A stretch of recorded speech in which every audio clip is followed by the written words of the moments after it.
कहीं जदि गोटे हेल्दी आउ टेस्टी रेसिपी ट्राए करने चाहूँगे आ कम टाइम रे ये रेसिपीटा आपण मानक पाई गोटे जगार पानी नेबे तो पानी रे टिके लुण देबे आ पालक टाकू धोईकी रखिथिबे से धुआ थिबा पालक को आपण सेतरे ऐड करदेबे। पालक टिके मोळिला परे आपण मशरूम भजा मशरूम जदि भजा नथिबा आपण भाजिकी ताकू पकेबे ता सहित टिके रसुण आ कंचा लंकार छेचाटा पकेबे। टिके फुटिला परे देखंतु मोर ऑलरेडी रेडी हो गला पालकटा तापर आपण से पैन रे टिके ऑयल नेबे जे कोनोसी आपण तेल नियंतु मु सोरिष तेल नेथिली एठी तादरे जो रसुण कंचा लंकार छेचाटा पकेदेबे।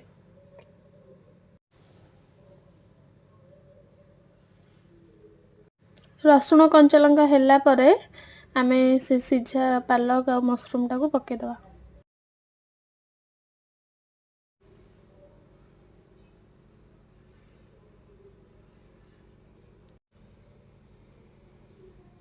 मोर रेडी हो गलानी रसुण कंचा लंका आदरे आमे पालक टाको एबे ऐड करदबा।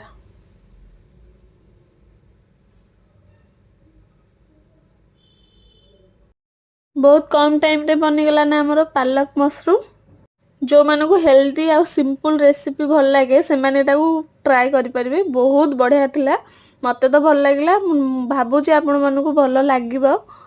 ए रेसिपी टोटली मु निज आइडिया रु करिछि आ मु जानि नथले एटा भल लागिबो बोली कि किंतु बढ़िया लागिला तो धनिया टिके ऐड कर देली मु जेमते देखचंदी आपन जदी भल न लागे धनिया ताले स्किप करि परिबे सेटा किछ नै जेमिति फुटी छिबो हमें एबे बंद कर दबा। तो हमर रेडी हो गला पालक मशरूम।